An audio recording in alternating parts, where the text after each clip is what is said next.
Salut André. Salut Hélène, ça va bien? Oui, et toi? Ah oui, très bien, c'est le festival. C'est excitant. Ouais, vraiment. Qui est André? C'est un réalisateur, un producteur, un auteur. C'est quelqu'un qui a un immense talent. Oh, c'est gentil, ça. C'est vrai. Ça commence bien. C'est vrai. Moi, je vais présenter Hélène. Hélène, donc, moi, je l'ai découvert en tant que critique cinéma, C'est vrai. journaliste, que je vais bientôt découvrir en tant qu'autrice. J'ai acheté ton livre, puis j'ai hâte de le lire. Merci. Puis évidemment, la directrice de la programmation, Ouais. de la magnifique programmation cette année. Là, il va falloir qu'on gentil. fasse des choix. Ouais, je sais, il faut toujours faire des choix. Mais le cinéma, c'est ça, tu sais. Tu choisis un film, puis t'espères que ce soit le bon pour toi. Puis Ouais. tu sais qu'il y en a 50 autres qui pourraient marcher, mais en même temps, T'as le droit de dire, toi, c'est quoi tes coups de cœur ou t'as pas le droit de le dire? c'est difficile à dire, en fait. Pour de vrai, j'aurais envie de tous les citer. Puis ce que j'aime beaucoup de cette année, tu sais, on a voulu que ce soit axé sur les perspectives féminines sur le monde. Mais ce que j'aime beaucoup, c'est la variété de ce que ça montre. Tu sais, Frida Kahlo, oui, on pourrait dire, bah, c'est juste un film pour enfants. Mais non, c'est exactement ça. Non, ouais. C'est comment le fait d'être une femme va déterminer aussi un destin. Écoute, on pensait la connaître avant. Ouais. Puis plus on a découvert ce qu'elle était, ce qu'elle représentait, on a beaucoup parlé avec la famille. On a travaillé donc avec la petite nièce, Christina Kahlo, qui est une photographe incroyable. Nous, on avait peur de faire ce film parce qu'au début, tout le monde dit « Oui, mais Frida, on la retrouve sur des tasses, sur des trucs. » C'est vrai. Même avec des têtes de chat. Puis justement, on a presque hésité à le faire à cause de ça.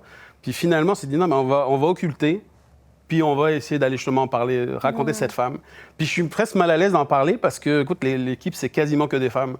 Je suis quasiment le seul homme qui est là-dedans, mais ma co-réalisatrice, Karine Vézina, écoute, elle est passionnée par Frida depuis longtemps. Les productrices, toute l'équipe, la directrice d'animation qui est mon associée, Marie-Michel Laflamme. Tu sais, toute l'équipe, c'était portée par des femmes. Là, puis c'est pour ça que des fois, j'aimerais qu'elles soient toutes là pour en parler avec moi de ce film-là. Là. Ouais, c'est plate, hein? C'est l'homme qui est mis en avant pour...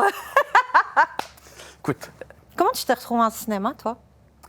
écoute, presque par hasard, j'ai vraiment toujours aimé ça.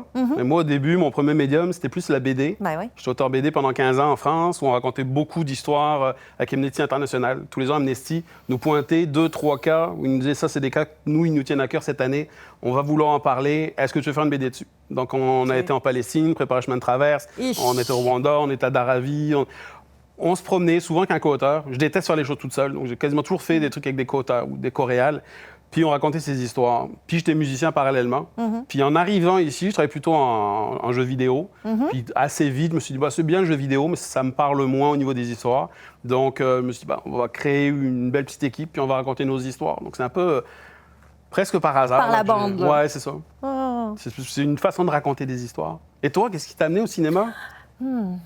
L'enfance. C'est fou, hein, mais tous les samedis, avec ma maman, on avait nos 3 cassettes vidéo qu'on regardait en boucle. Fait qu'il y avait les Monty Python, il y avait Cabaret, ce qui n'était pas tout à fait de mon âge, mais regarde, hein? C'est la musique, c'est beau. Qui a pas fait ça?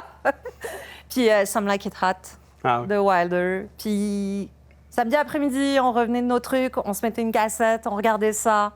Tout le temps les mêmes, les 3. Chaque samedi, un des 3. Puis, je sais pas, l'adolescence, l'envie d'écrire beaucoup. Puis, j'aime le cinéma, j'aime écrire. C'est drôle parce que je me souviens quand j'étais ado, tu sais, je lisais beaucoup sur le cinéma. Puis, j'étais tombée sur une entrevue de Truffaut qui disait mais il n'y a aucun enfant qui rêve de devenir critique de cinéma. Puis, oui, moi, j'ai quand même vraiment envie de faire ça. Je trouvais que ça avait l'air magique parce que, tu sais, le cinéma, c'est facile d'aimer ça individuellement. C'est-à-dire de le garder pour soi, d'aller voir un film, de vivre quelque chose d'extraordinaire, mais on dirait qu'il me manquait Ouais, mais si je le partage pas, si j'en parle pas, il me manque une dimension. C'est comme si le cinéma ou l'expérience du cinéma n'était pas complète pour moi.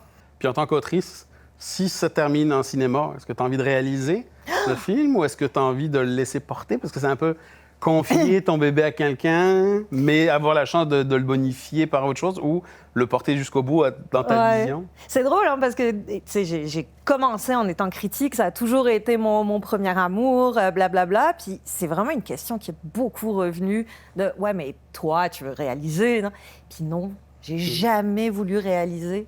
Je pense que j'ai un imaginaire qui est beaucoup plus relié à l'écrit qu'aux images. D'accord. Autant j'adore en regarder, puis j'adore, je tripe sur la mise en scène, mais je sais que mon imaginaire, il fonctionne pas comme ça. Je vois pas nécessairement en image, je vois en mots.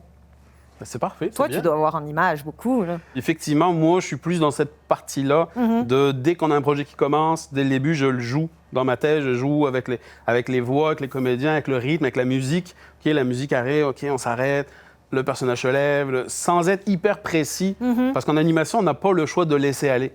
Parce que... Ah bon? J'aurais pensé le contraire. Non, tu vois, tu as un Xavier Dolan, par exemple, où je me rappelle, j'en parlais avec Sarah-Jeanne Labrosse, qui me disait « Hey, j'ai joué dans un film de Xavier, là, mais hey, j'étais au fond. » Puis il me disait « Ouais, non, mais non, Sarah-Jeanne, j'aimerais ça que tu tournes la page de l'autre main. » Puis que tu...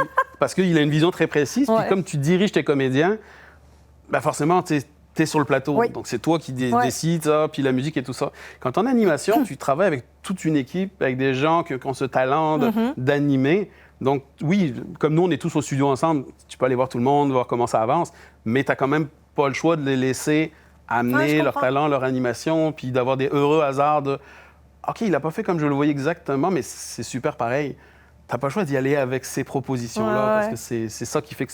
Ben, c'est collectif. Ah oui.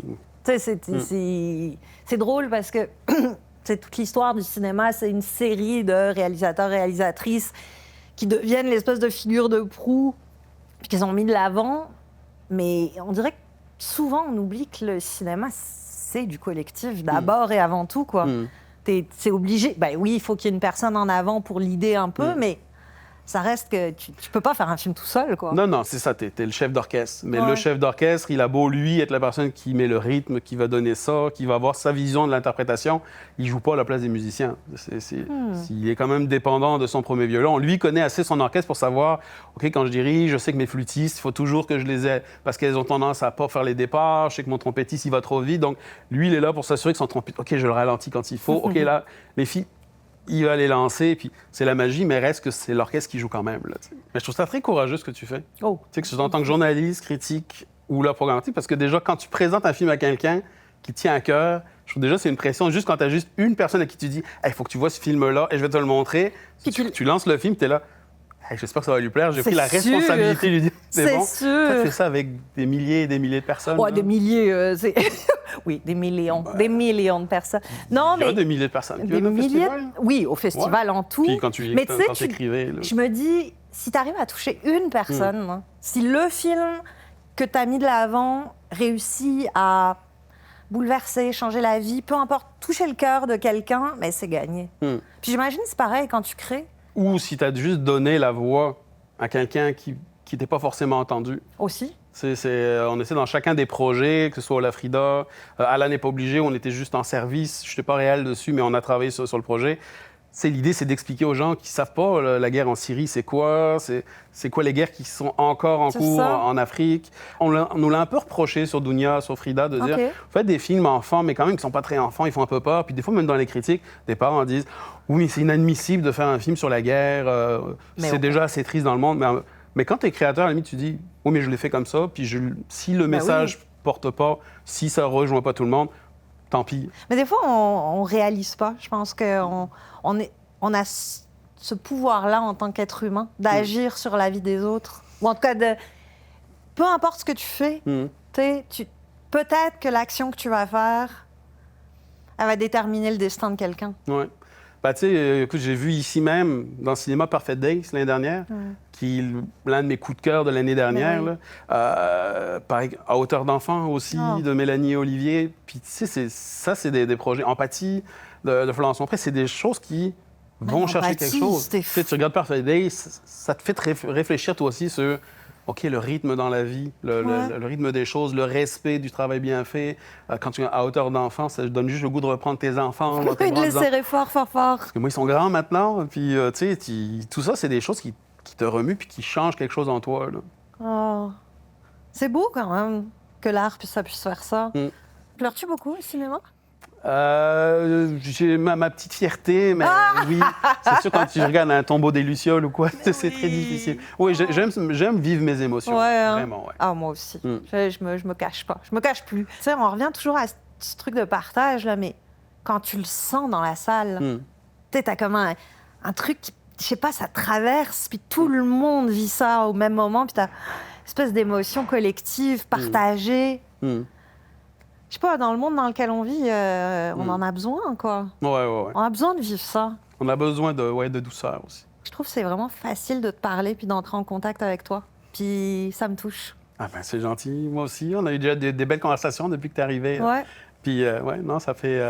c'est des belles rencontres, puis c'est des belles rencontres aussi de voir ce que tu nous proposes en film, parce que ça te donne beaucoup d'idées justement sur le cœur que tu as, puis sur le genre de film que tu aimes, puis je me retrouve beaucoup dans tes choix. Tu vois que finalement, les critiques et les créateurs, ils peuvent se parler. Ah ben ça, j'avais aucun doute là-dessus.